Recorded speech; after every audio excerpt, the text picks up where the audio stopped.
Let's meditate upon the first word on the cross. So it's taken from the book of Luke, chapter 23, verse 34. Luke chapter 23, verse 34. Jesus said, "Father, forgive them, for they do not know what they are doing." This is the first word that Jesus spoke from the cross. And few gospels have not recorded this, and the book of Luke has recorded these events. So we all know the scene on the cross. We see Jesus hanging on the cross after being beaten, whipped, betrayed, and denied. Amidst extreme pain, he utters his first words from the cross. These words are deeply significant and shows the heart of Christ in his final moments. His first utterance, "Father, forgive them." You know, there also he was clinging on to his heavenly Father, because we know what has happened in the previous evening, when from the time he was arrested and he was in the Garden of Gethsemane, he was praying, he was asking God, take this suffering away from me, this cup of suffering away from me. So we know that he was preparing himself for what was about to happen.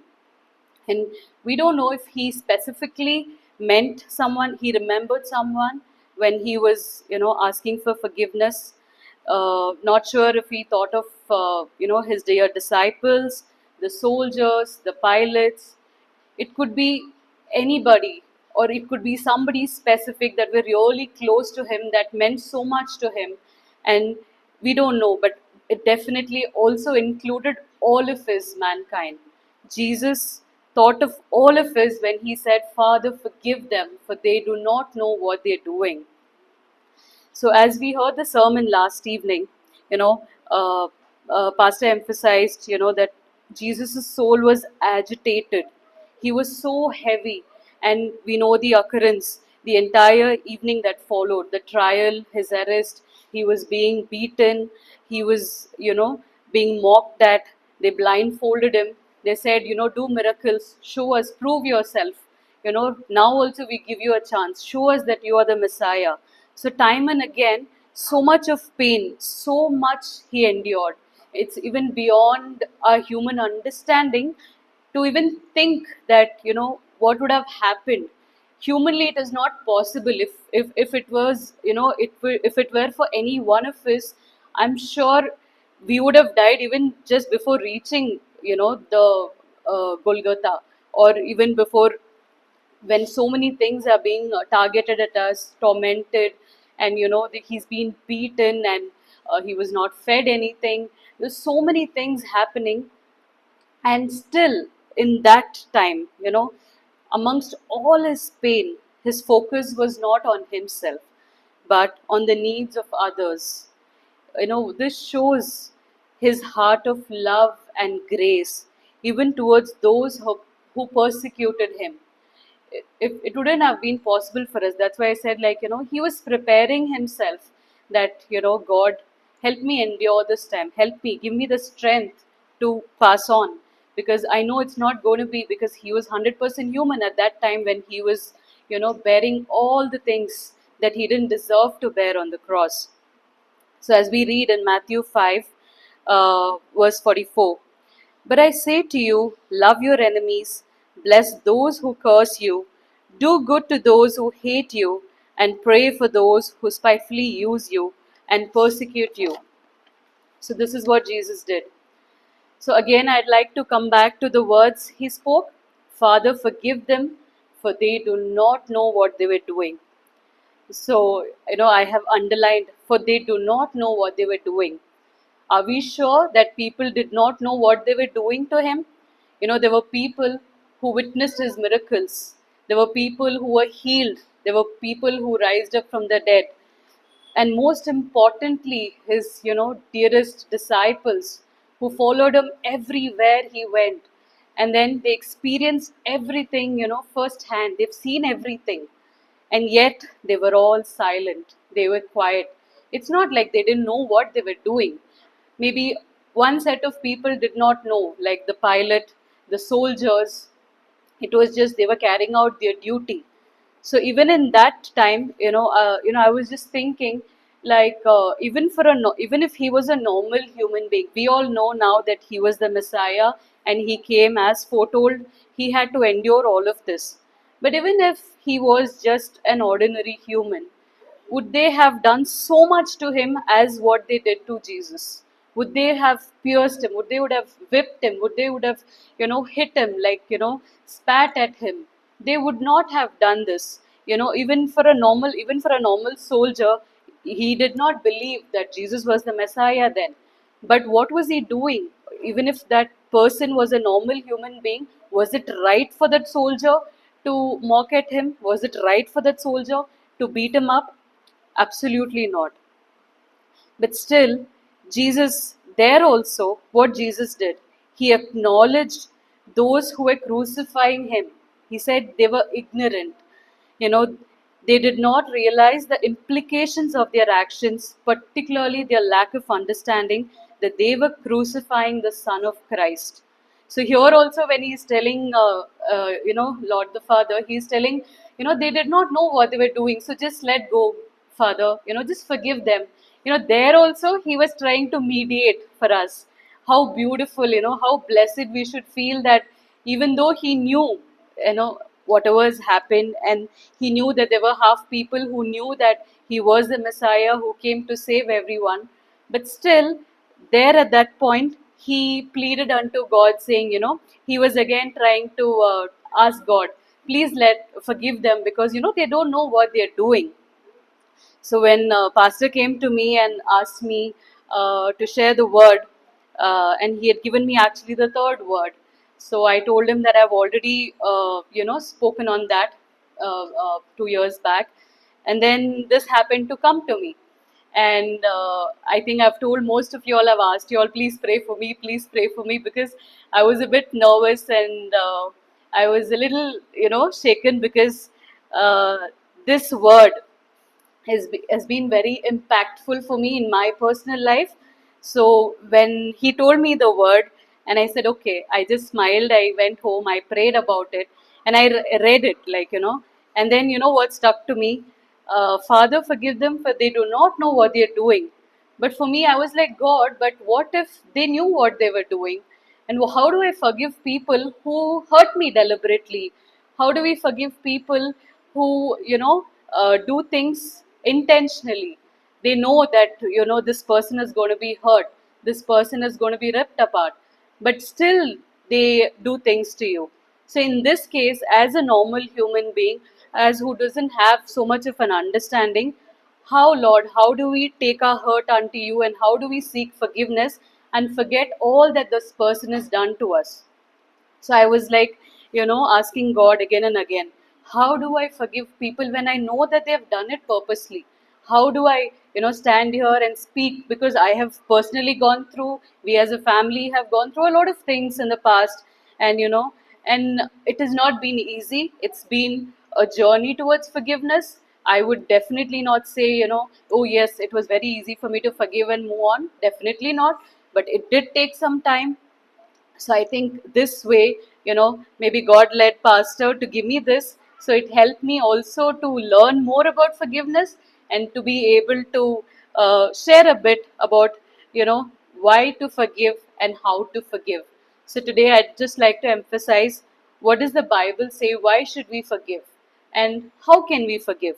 So keeping the time constraints, I just tell in few bullet points. Maybe you can go home and read further on it, because it's a vast topic, right? Forgiveness, we've seen in the Old Testament and the New Testament, it's beyond our understanding. There's so many things that has happened, and but every time God ensured, He has forgiven His people, and Jesus. And if you come to the New Testament, forgiveness was seen in a new light, because God took away all the things on Himself. So we were already forgiven for whatever we were going to do and whatever we are going to do. But still, as believers of God, as doers and seekers of His word, it's important that we learn a little about forgiveness and we use it in our daily life. So why to forgive? Forgiveness isn't about the person who hurt you, it's about you obeying God and keeping your heart right. Right? So it's not about the person, it's about the command that God has given us. As a Christian, you are called to forgive. In Ephesians chapter 4, verse 32, we read, "Be kind and compassionate to one another, forgiving each other, just as in Christ forgave you." And in Colossians chapter 3, verses 13, we read, "Bear with each other and forgive whatever grievances you may have against one another. Forgive as the Lord forgave you." And most importantly, in the Lord's Prayer also, Jesus emphasized how important it is to forgive. He says, "Forgive us our trespasses as we, as forgive us our trespasses as we sorry, and those who trespass against us." So it's, you see that it's in reciprocation. God says, "I will forgive you, but again, you have to forgive them." So it's a reciprocation, it's a give and take. So that is the emphasis God has given us, that, we have to forgive, and then we will also receive the forgiveness. So that's what forgiveness is, through your faith in God. It means accepting and relying on God's grace and mercy to overcome offenses and wrongdoings. It acknowledges that God's forgiveness is a free gift, not earned, but we should extend the same grace to others. So, what we have not earned, but Jesus and God has given it as a gift to us. So, we have to extend the same grace to others by forgiving them. So, this is something, that we forget. Sometimes we are like, no, somebody has done us, something. We have a vengeance, and we are hurting, and we carry it to the next level. But we forget to remember that, how much have God forgiven us on a daily basis, how much He keeps forgiving us, because we do not keep His commandments. We are all we all fall prey to the flesh sometimes. We do commit sins, we do lie, we do say things which can be hurting others. But this is very important to remember, that when we go and stand before the Lord, when we meditate upon the word of God, we should be in a place where, we have forgiven everyone who has wronged us, so that God can also forgive us for all the wrongs that we have done.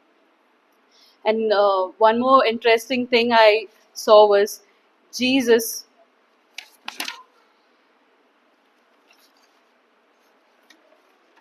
Yeah. So forgiveness, again, it's a conscious decision to release resentment and bitterness, even when it's difficult. Sometimes it's impossible to forgive few people who have wronged us.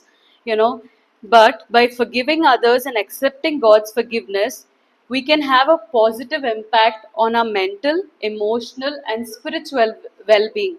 So for us to have a stronger relationship with God, we need to seek forgiveness all the time. It gives us a sense of freedom. We cannot be carrying the bitterness in our heart. We cannot be burdened. We cannot expect, things to feel good when we ourselves are so heavy. I read a woman of God had shared her testimony that she was in an abusive relationship for a very long time. And um, she was trying to come out of it, and by the grace of God she was able to part ways. But then the bitterness remained in her, of what all she had endured for those years. And it's also one more thing I was thinking: when people, strangers, or some acquaintances hurt us, it doesn't affect us that much. We just forget about it, we move on. But someone who are very close to us, someone we've shared a relationship with, some close friends. So when we feel betrayed by them, that's when it is impactful. That's when it hurts us even more, when somebody very close to us, hurts us. So here this lady, she said, she was like, I learned that forgiveness is a process. It's not a 1 day thing, a 2 day thing. It took her months, perhaps so many years, to overcome the bitterness that she had in her heart. But then eventually, when she gave everything, she surrendered completely into the hands of God. She saw the freedom. She felt she was a new person. She experienced, something like she had never felt before. So that is the beauty of forgiveness. It's not only that, you carry something in you, but you let go of it. You go, you sit and you pray, you let go of it, and then you see how amazing you feel, and then you're able to move on from that incident. God doesn't want you to suffer any pain that comes from unforgiveness.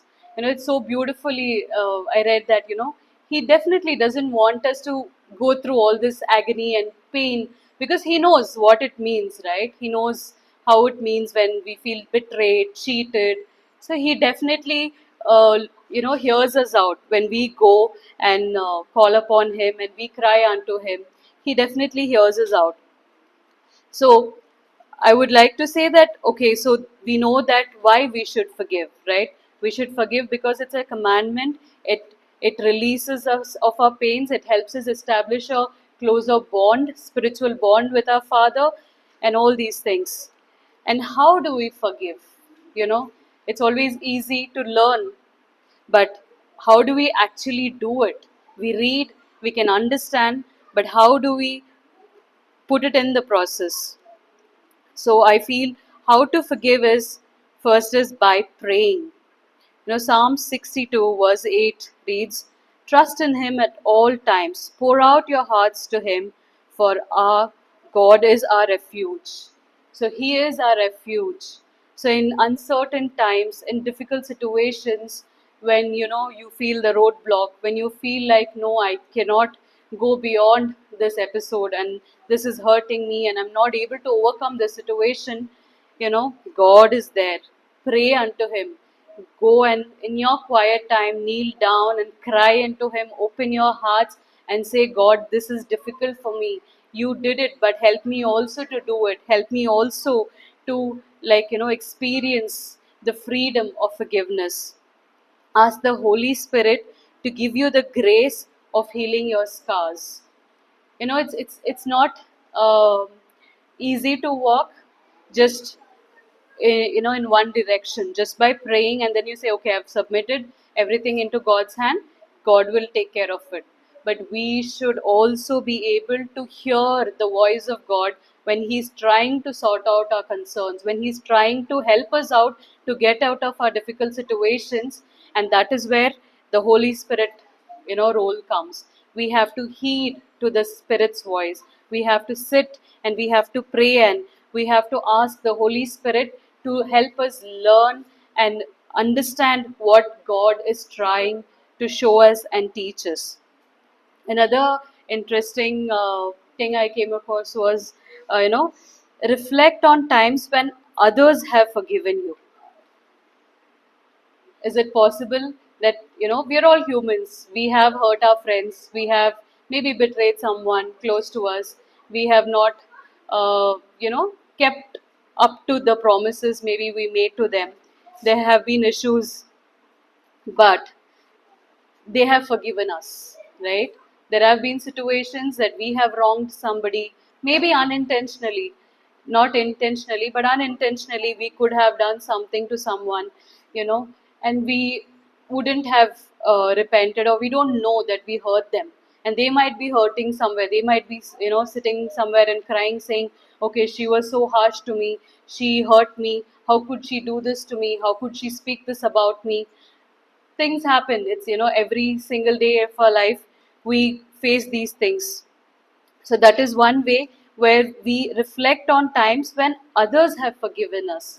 So that is another reason, how we can forgive, to understand that we were also forgiven by our dear friends, not only by our Father, but also by our dear friends or the people who we have hurt.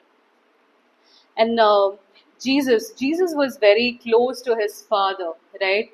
For everything he would cling on to him. He would just go aside and call out and pray to him. In various situations we have seen that, whenever he felt a little vulnerable, but he would seek God. So that is what we have to do. We have to seek God. When things are getting difficult for us, when it's difficult for us to let go of our hurts, when it's difficult for us to forgive someone, let's seek God. Let's establish that bond with Him. So automatically things will get easier for us. It's not. It'll make a little lighter, perhaps. Like it's not going to erase the memory completely, but definitely it'll lighten our burden. And Jesus, he obeyed all the laws. He preached. He practiced what he preached. You know, even in his vulnerable time, he he stuck to what he had told, about forgiving people. So there on the cross, when he was in pain, when he was, thirsty, when the situation was, the whole people and situation was against him, but still Jesus remembered that he had preached everyone about forgiveness, and he remembered to seek forgiveness for the others at that point of time. So, as believers of God, we also need to meditate upon the Word of God, and that will definitely help us to, learn about forgiveness and will help us to forgive people. So there are few stories from the Bible. I just mention it. Maybe you can go and read. All of us know everything already about the prodigal son. We all know how, what all he did, how much of, turmoil he caused. He betrayed his dad, his brother. He went away, and his dad was so loving. He got him back with all honor. He didn't say, okay, come and just stay with me, I forgive you and stuff like that. But he, by action, he showed it to him, how much he loved him, and he allowed him to, he welcomed him back, even though his son had betrayed him, his son had, hurt him so much. But his father welcomed him with so much of honor, like, he hosted a feast, and he clothed him with the best of best garments. How beautiful it is to remember, and, to read about this. Will we be able to do that if somebody has hurt us, somebody has, tormented us or left us a lifelong scar? Will we be able to welcome back, them, and, host them and party with them, or whatever it is? It is a little difficult, but maybe we can forgive them, and we can pray for them, that, that they don't continue to do something like this with others. And I also read something that forgiveness does not necessarily mean reconciliation. And I was also trying to get some, related stories about this. But most of the places where, forgiveness has been emphasized, everybody has ended up reconciling. Like the prodigal son, Joseph and his brothers. We all know how Joseph, was betrayed. But then when his brothers were in trouble, he was the first one to reach out to them. And then David and Saul. We saw how much, how David was treated by Saul. But then still, David allowed Saul to escape twice, you know. So I think sometimes it's not easy for us, like, to go back and face those people, or to go back and to establish a rapport like before, because the incident is so scarring that you feel like, okay, what if they hurt us again? What if we give them another chance? And what if we end up in the same situation again? What do we do? So I was like, God, what do we do in this situation? So again, again, the Bible says just pray and leave everything to God, because God in Romans, Jesus, he says, do not take revenge, but leave room for God's wrath, for it is written, it is mine to avenge. So whatever it is, right, the bitterness, the revenge, or whatever vengeance we have, we cannot have all this as children of God. We just have to, God knows, during judgment, He will know to take their cause. So we just have to surrender to Him. Our job and our duty as followers of Christ is just to learn to forgive and to pray for the ones who have wronged us, and maybe it'll help us to move on. So to conclude, I would take an excerpt. I've taken an excerpt from the book written by Karen Jensen. She beautifully writes, "Forgiveness isn't about the person who hurt you. It's about you obeying God and keeping your heart right. It's about cutting the chain and walking away from the pain of the past, keeping your blessing route clear." So, when we want God to use us, when we want to spiritually equip, when we want to grow spiritually, we have to have right with God. We have to be right with God, and we have to have a heart of forgiveness. And I hope we can learn something from this today, and we can go back home and read further, because there are lot of instances mentioned in the Bible, and I just try to put it as short as possible. And may Lord use us and use the words to help each one of us to move on in life from our past hurts, from our trials, and from all the things that has been hurting us this far. And let's look to the Lord in prayer. Gracious Father, we thank you for the incredible love and forgiveness shown by your Son Jesus, even on the cross. Help us to forgive others just like you did. Give us the grace and mercy, Lord. Help us and use us, Lord. We thank you, and we seek everything in the most precious, loving name. Amen.